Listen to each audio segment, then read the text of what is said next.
이번 시간엔 조동사 can과 could에 대해서 살펴보도록 합시다.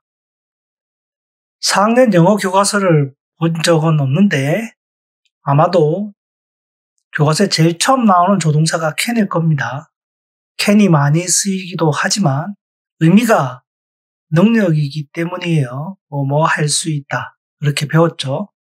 그래서 can의 대표 의미는 능력입니다. 뭐 할 수 있다. 무슨 말이냐면 할 수 있기 때문에 가능한 겁니다. 할 수 있는지 허락하는 거고 할 수 있도록 요청하는 겁니다. 그래서 can에는 할 수 있다는 게 첫 번째 의미라는 게 중요합니다. 그리고 모든 의미에 할 수 있다가 포함이 되어 있다. 이렇게 이해해주면 될 것 같아요. 그리고 could는 can의 과거에 맞습니다. 그래서 할 수 있다, 할 수 있었다. 과거 표현이 맞고 가능성은 종료할 때 한번 나왔죠. 뭐 할 것 같다라고 이해를 하면 되는데 우리가 일상생활을 하면서 양자택일 둘 중에 하나를 선택할 경우가 생기죠. 예문으로 봤던 간다, 안 간다. 그런데 현실에서는 애매한 경우가 있습니다. 가야만 하는데 약속이 겹쳤다든지 가기에는 조금 껄끄러운 그런 상황이라든지 그럴 수가 있죠. 그래서 can, could는 확률로 치면 50% 언저리. can은 하는데 조금 더 높은 포지션을 가진다. 그래서 50에서 한 60% 정도라고 생각하면 될 것 같고 could는 안 가는 쪽에 좀 더 비중이 높다고 할 수 있어요. 그래서 50에서 40%. 그렇게 이해하면 될 것 같고 허가나 요청에도 can과 could를 쓸 수 있습니다. 뭐를 해도 된다. 그리고 could는 좀 더 부드럽고 예의 바른 표현이라고 이해를 하면 될 것 같습니다. 그런데 시험 문제에 can과 could를 이렇게 비교하는 문제를 본 적이 없어요. 왜냐하면 거의 같은 의미로 쓰이기 때문에 두 개를 비교하지는 않아요. 시험 문제는 나오지는 않는다. 하지만 차이점이 있다는 것은 기억해 주는 게 좋을 것 같습니다. 그래서 can의 의미를 정확하게 이해를 하고 could는 can보다 조금 낮은 의미, 다운된 느낌이다. 이렇게 이해하면 되겠죠. 가능성에서도 조금 낮고 허가 요청에도 예의 바른다는 게 나를 낮추는 거잖아요. 그래서 could가 can보다는 조금 낮은 의미다. 이렇게 기억해 주면 될 것 같습니다. 예문을 보면 He said that she could not swim. say의 과거형이죠. 그는 말했다. She could not swim. 그녀는 수영하지 못한다. that은 나중에 문장에서 배울 텐데 he said만 보죠. he said 그는 말했다. 문장이 되죠. She could not swim. 그녀는 수영을 하지 못해. 또 문장이 되죠. 둘 다 문장이 됩니다.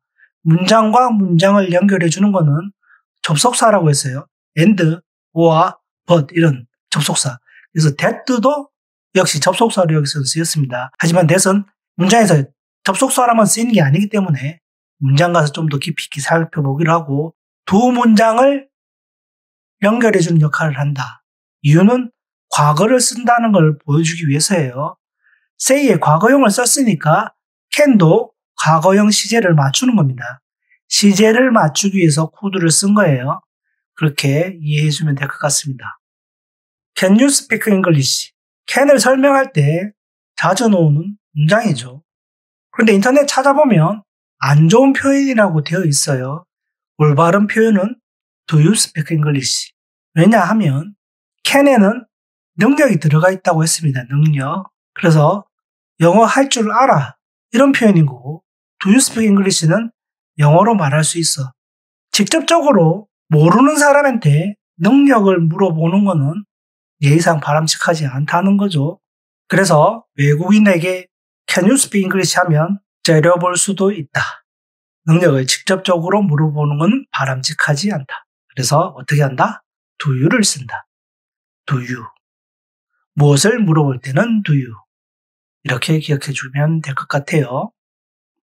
똑같이 Could you speak English로 바꿔봤습니다. 이게 과거라면 영어 할 줄 알았어 정도가 되겠죠. 그리고 예의라면 영어 할 수 있어요. 이 정도가 되겠죠. 한글 문장에는 전혀 이상함이 없습니다. 그런데 좀 더 살펴보면 의문문이잖아요. 현재 얘기를 하는 겁니다. 과거를 얘기할 때는 맞겠지만 뜬금없이 대화 중에 과거를 물어보기는 이상하죠. 그래서 옛날 얘기하지 않는 상태에서 이런 문장을 썼다면 과거가 아닐 거예요. 그리고 영어는 기본적으로 존댓말이라는 게 존재하지 않습니다. 영어 할 줄 아냐는 데에 굳이 예의를 차려서 이렇게 얘기할 필요가 있을까? 그럼 의문이 들죠.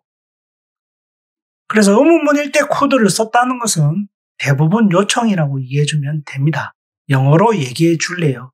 이 세 가지 중에서 이 문장에 가장 적합한 것을 고르라고 한다면 저는 세 번째가 맞다고 생각을 해요. could가 의문문에 쓰였을 때는 요청의 의미가 좀 더 강하다. 요청을 한다는 것은 남한테 부탁을 하는 거죠. 그래서 예의 바른 표현일 안에 부탁의 의미가 있다는 것을 이해해주면 될 것 같습니다. 나머지 의미도 한번 살펴보죠. I can go to hospital.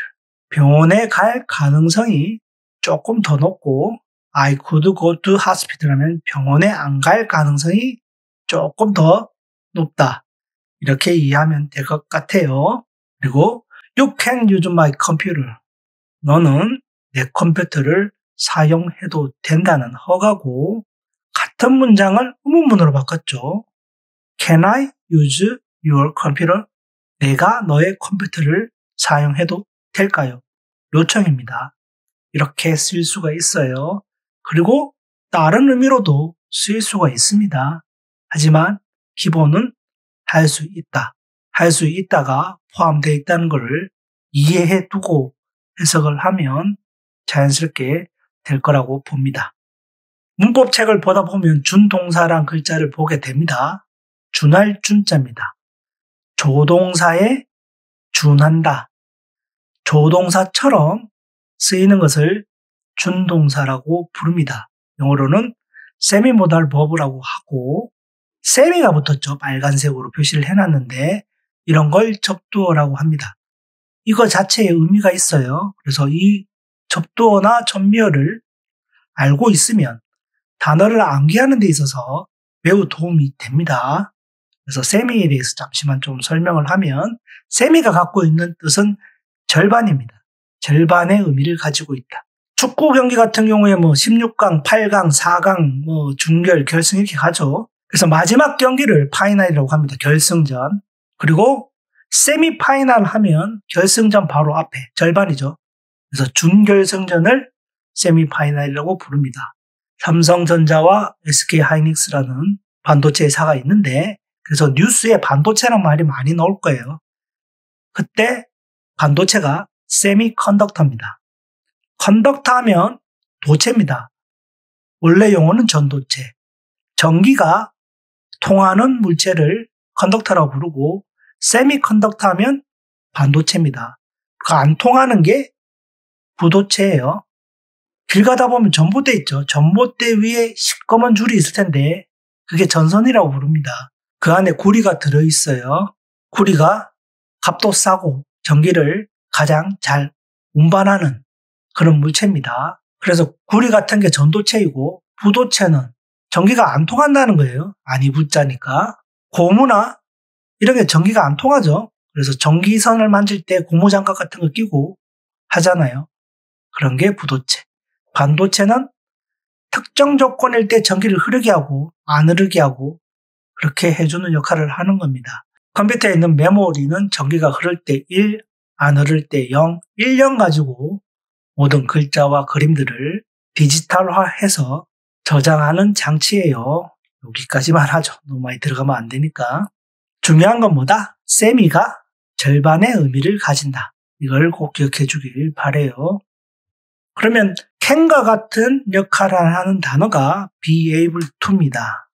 can하고 똑같은 역할을 해요. 조동사 역할을 하기 때문에 to 뒤에는 동사 원형이 와야 됩니다. can 조동사 다음에 동사 원형이 오듯이 be able to 다음에도 동사 원형이 와야 돼요. 그래야 준동사가 됩니다. 그런데 able은 배웠을 거예요. 할 수 있는 형용사입니다. able 자체에 할 수 있다는 의미가 있죠. 그래서 얘 두 개가 같이 쓰인다. 그래서 can하고 be able to는 같다라고 기억을 해주면 됩니다. 시험엔 그렇게 이해하면 돼요. 시험에는 관계는 없지만 그래도 글자가 다르잖아요. 한 글자고 세 글자인데 쓰이는 방법이 다릅니다. 실질적으로는 의미는 같지만 can은 일반적이고 평소 능력을 얘기를 하는 거고 be able to는 일시적이거나 어떤 일을 해낼 수 있는 능력을 얘기합니다. 미국에 있는 사람은 I can speak English 하겠죠. 평소 쓰니까 영어니까 일반적인 능력인데 우리 같은 경우는 영어를 안 쓰잖아요. 그래서 공부를 열심히 해서 영어를 이제 할 수 있게 된 거예요. 그렇게 보면 될 것 같습니다. 그래서 정리를 하면 can, could는 거의 같은 의미로 쓰이는데 could가 조금 다운된 낮은 의미를 좀 지니고 있다는 것을 기억해 주길 바랍니다.